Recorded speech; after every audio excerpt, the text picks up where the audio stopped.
మొన్న పడినటువంటి వర్షాలకు, అకాల వర్షాలకు, భారీ వర్షాలకు హైదరాబాద్లో దాదాపు 9 మంది చనిపోయారు. కానీ ప్రభుత్వము ఎలాంటి సహాయ చర్యల దిశగా కావచ్చు, లేకపోతే ఆ పరిస్థితులను సమీక్షించడం వైపుగా కనీసం కూడా చూడడం లేదు. ప్రభుత్వం ముద్రదుర పోతా ఉంది. రాష్ట్ర వ్యాప్తంగా కురిసినటువంటి అకాల వర్షాలకు వైపు రైతులంతా నష్టపోయి ఆ చేతికొచ్చినటువంటి మామిడి పంట కావచ్చు, వరి కావచ్చు, కళ్ళల్లో నానుతున్నటువంటి వరి ధాన్యం కావచ్చు, ఐకేపీ సెంటర్లలో అమ్మకాలు కొనుగోలు చేయక ఇంకా అలా ఉన్నటువంటి రైతులు కావచ్చు, వీళ్ళందరూ ఇబ్బందులు పడుతున్న రాష్ట్ర ప్రభుత్వం మాత్రం దున్నపోతు మీద వాన పడ్డట్టు కనీసం మేల్కొనట్లేదు. సో ఇదంతా ఓవైపు జరుగుతూ ఉంది. ఇదంతా ఉంటే నిన్న మరి ఇంత ఇబ్బంది పడుతూ ఉన్నారు ప్రజలు, ఈ విధంగా ఉన్నారు, మీరు ముఖ్యమంత్రిగా ఉన్నారు కదా అని చెప్పితే మన రేవంత్ రెడ్డి గారు ఏమంటారు, జూన్ 4 దాకా నేను ముఖ్యమంత్రినే కాదు పీసీసీ అధ్యక్షుడిని అని చెప్పేసి ఆయన చెప్తా ఉన్నాడు. మరి ముఖ్యమంత్రి కానప్పుడు ఎందుకు రిజైన్ చేయొచ్చు కదా, దానికి ఆ పదవికి రిజైన్ చేస్తే తర్వాత ఎవరో ఒకరు ముఖ్యమంత్రి అయ్యి ఈ పేద ప్రజల కోసం పనిచేస్తారు కదా. ఆ ప్రయత్నం చేయకుండా ఇలాంటి చిల్లర మల్లర వ్యవహారం చేస్తున్నటువంటి రేవంత్ రెడ్డి ఇప్పటికైనా జర సోయిలోకి వచ్చి రాష్ట్ర వ్యాప్తంగా ప్రజలు చాలా ఇబ్బందులు పడుతూ ఉన్నారు, వాళ్ళ సమస్యల గురించి ఒకసారి ఆలోచించాల్సినటువంటి అవసరం ఉంది.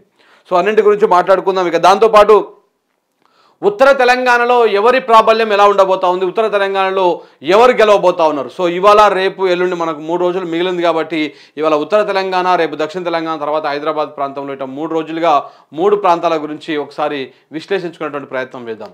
ఉత్తర తెలంగాణలో దాదాపు మొత్తము 6 పార్లమెంటు నియోజకవర్గాలు, లోక్సభ నియోజకవర్గాలు ఉన్నాయి. ఈ 6 నియోజకవర్గాల్లో ఎవరి ప్రాబల్యం ఏ విధంగా ఉండబోతా ఉంది అనేది మనం ఒకసారి ఇలా మాట్లాడుకునేటువంటి ప్రయత్నం చేద్దాం. ఎవరు ఎక్కువ సీట్లు గెలవబోయేటువంటి అవకాశం ఉందనేది కూడా మాట్లాడేటువంటి ప్రయత్నం చేద్దాం. సో అన్నింటి గురించి మాట్లాడదాం.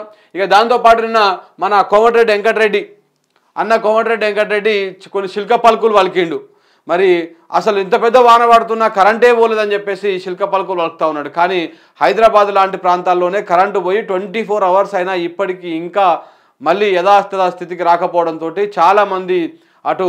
చాలామంది షేర్లింగంపల్లి సైడ్ వాళ్ళందమంది పోయి సబ్స్టేషన్లు ముట్టడించినటువంటి పరిస్థితి కూడా మనం చూస్తూ ఉన్నాం. మరి ఇవేవి మన మంత్రికి కోమటిరెడ్డి వెంకటరెడ్డి కళ్ళు కనపడతలేవా, లేకపోతే కళ్ళు కనపడకుండా రాత్రిపూట బాగా మత్తులో నిద్రపోతా ఉన్నాడా, ఏం చేస్తూ ఉన్నాడు అనేది అర్థం కాని విషయం.